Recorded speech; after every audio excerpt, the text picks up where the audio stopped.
going live. Oh, really? Yep. Watch myself. Yeah, don't cuss or anything. Oh, no, I don't do that. Ladies and gentlemen, this is the Skipper from Veteran Nation, and we are doing this live stream right now. We're here in Desert Hot Springs, California today at the VFW, and this is just a great event that we have going. We got a lot of veterans out here. Come on and join me here, sir. This is just a great event that we have just to help veterans. What is your name, sir? Charles Unger. And Charles, you are a Navy veteran, correct? Yes. And tell us a little bit about when you served. Well, that was 1967, and that was between semesters at school. So I stayed out one semester. I wasn't thinking about Vietnam at the time. We don't talk about that stuff out there to the general public. Going down the beach and playing chess with the old folks. I was 24 years old. No problem. But one day I got a draft notice. What? They watch you like a hockey. They were watching me. And so I got rid of all my stuff, sold my motorcycle, and moved out. And they were trying to get me in the Army, so I joined the Navy. My dad was in the Navy. Okay, so you were a legacy there? Yeah, and maybe I got out with honorable discharge because my father was in the Navy. I don't know, he was a CBO.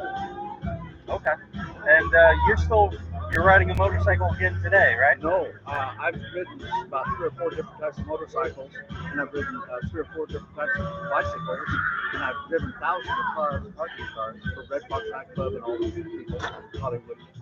And so I've been through all of that. I did parking cars for 9 years. It was fun. Oh, yeah.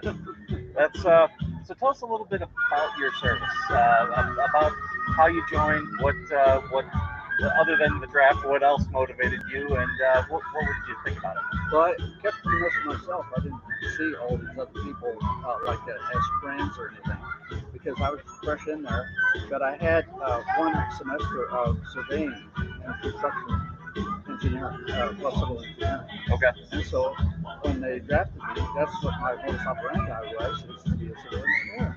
So it's construction job, or like the Flying Sea Beam with John Wayne and stuff like that. So when I joined, I stayed with that. I always talk about the unseen forces that give you ideas in your head. Where'd that come from? Well, that's what I call my angels. Okay. So for lack of a better expression for me, King of Angels, Jesus Christ. So anyhow, I got these ideas in my mind of what to do to stay with construction and engineering. So I'd have it when I got out. But I didn't even know I was going to get out. I signed up for 4 years. And that's what happens. They take you this way a little bit just so you're a little bit better. Just move this slide this way. They take you with the papers, and the commanding officer comes in and reveille, and you're paying attention at the end of your bunk because you anticipate the future, thinking ahead. These other people are novices, they don't know what's going on, and they run around with their head cut off. Not me, right there. And so, being a squad leader, they'd listen to me. I never asked for sick leave or any of that stuff. But when the time came, they listened to me. The color guard was graduation day, and they graduated, and I marched in color guard during the flag. And the next day, I'd be transferred into the Marines. But instead, they gave me a message to take across the base. All of a sudden, something came in my head. I went to the front gate and walked out. AWOL. Walked out, took my dog cage off, and took my cap off, threw it in the bushes. It's probably still there to this day. And they brought me back. They were tracking me all the time, probably. So I had spooked it. That's one time I did something wrong, and they brought me back. They listened to me. Put me in the hospital for 2 months, trying to recuperate me, or rejuvenate me, or bring me back. And they ran blood samples and all this. I was supposed to get 25 signatures to get out of the hospital because I ran all these blood samples. But instead, I signed out with an escort. Patient affairs. I was a patient too, but he escorted me over to patient affairs, signed out. And they gave me a $300 check, and I walked downtown San Diego, caught the bus, Greyhound bus, went into Santa Monica. I spent my college days. And then in Santa Monica, I knew a guy that worked in the post office, making out paychecks down on the basis. So I got hired because I had veterans preference. the post office. Everything works like a puzzle. It fits together. So I worked for about 3 months during the Christmas season, December, January, and I got out of there, went to UCLA, and got a job working in nuclear physics for about 3 months. I never held a job in my life for longer than 3 months. Really? But it paid pretty good money for me, except the one with parking cars. That was the one. I loved to do that. I drove everything. Castle Vegas and Saudi Arabia, you name it. I've driven all those cars, and we used to fight over who's going to drive the car. So the guy would open up the door, the other attendant, and help the guy out. I'd help the lady out the other side and slide across and drive away with the car. Rod Sterling came in, Charlton Heston, Glenn Ford, all these people, movie stars. And so we ate at the best restaurants, probably leftover steaks they gave us, I don't know. But I had a little Honda 90 and I was just zipping all over the place. Now, were you doing that out here in the Palm Springs area, or was that close to LA? No, I was in Palm Springs when I was 19 years old. My mom introduced me to Palm Springs at the Biltmore. We stayed one night there. And even to this day, the Biltmore is still there. Oh, yeah. Yeah, 58 years ago, 59 years ago, I was here. And about 25, 30 years ago, I was in the Desert Hot Springs. It hadn't changed that much, except solar power panels. And all these fancy cars now the last 2 years. They're going to get the payoffs, $100,000 a month. They're supposed to give it a secret for 3 months. We started calling that CO. And every day, it's a military ops. It tells you what's going on all over the world with the military, what they can release. They're working on 2 levels. Secret, and what they can allow the public to see. Because the opposition's still out there, and they're listening to it. You got it? So oh yeah. That's how it works. I lived out here for 4 years. I lived out here 8 years, the last 8 years, and I was in Arizona before that about 4 or 5 years. Out I go, and I've been homeless ever since. Homeless. September 9th, I went to Arizona thinking I could get a veteran's home loan. My sister's in real estate, for God's sake. Yeah, she had so much money, it's ridiculous.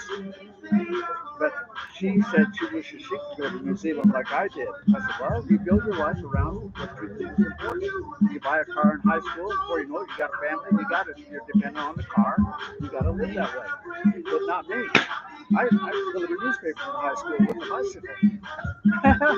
So you're a very well-traveled individual, and well, not that. I haven't been to Europe. I wanted to go through Russia to Vladivostok, about 1,000 miles running on a bicycle, and catch a train across Russia. 4 or 5 day trip, and ride my bike around Europe, and then come back. Point Ferro, there's about 50-mile gap there. Someday they'll put a bridge across there, sure, with Russia. And then I come back, and then I want to go down to the Arizona border, all the way down to South America, and catch a yacht going to Europe that way. It's a crew member. It's a rough straits right there. It's rough to get through that without the Panama Canal. Yeah. So I wanted to go down there with another rider at least. And go down to the Intercontinental Highway. Okay. All the way from Alaska down to South America. Rocky Mountains and all the way down.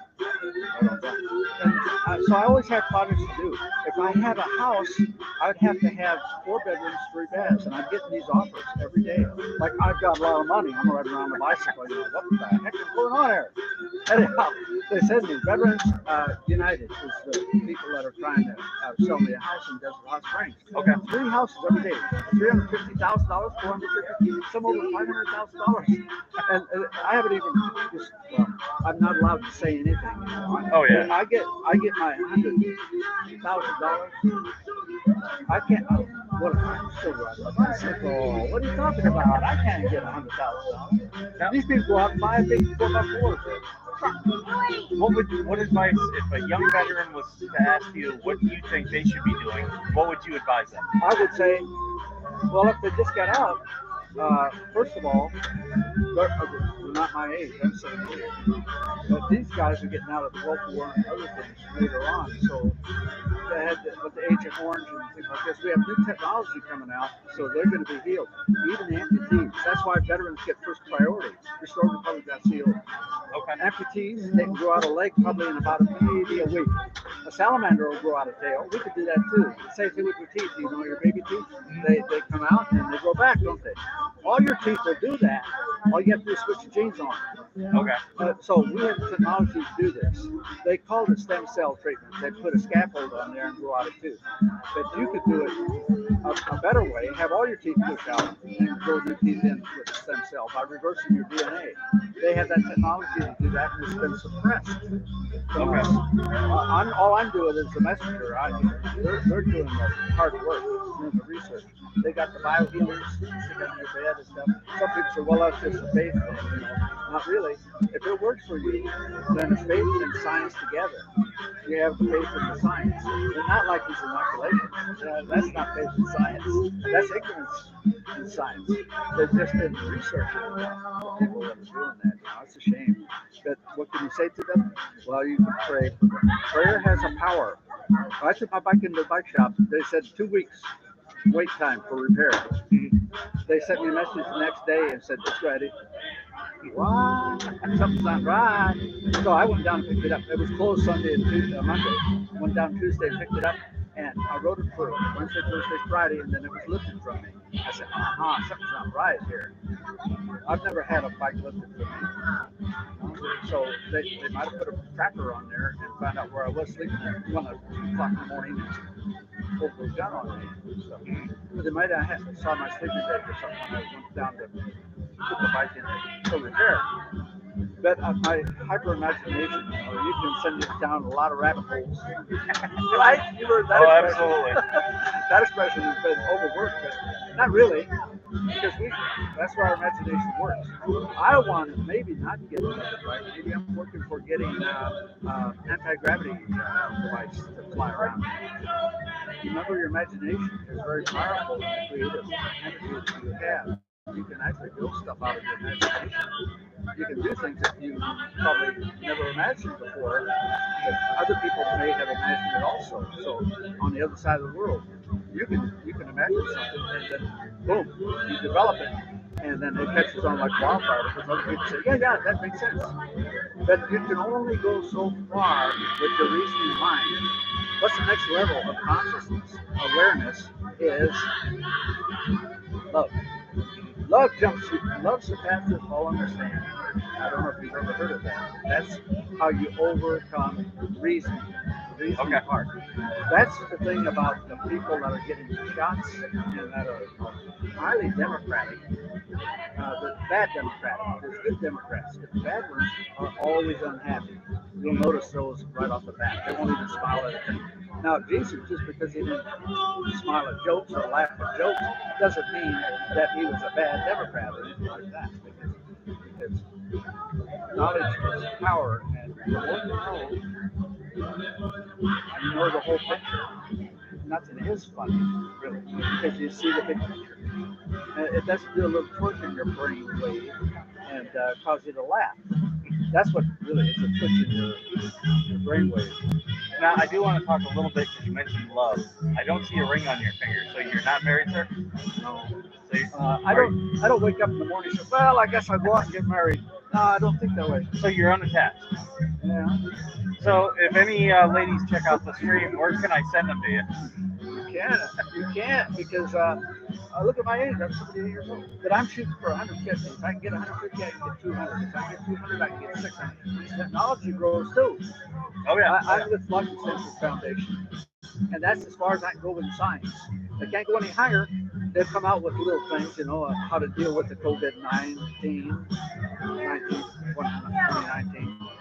But that's as far as they can go. Now they're withdrawing and saying it's only 50% off now for your zinc supplements and stuff because COVID's going down. Yeah. Well, I do have to end the stream here in just a few minutes because if not, we'll come across our time limit. But I'm Mike. They call me the skipper because I was a Marine Corps captain. And but I appreciate you joining us today. And Charles, thank you very much. Anything else you want to say to the people? No, I've said it all. Well, thank you very much. I'll be here for the rest of the day. And it was great hearing your story, sir. Stay strong and stay brave.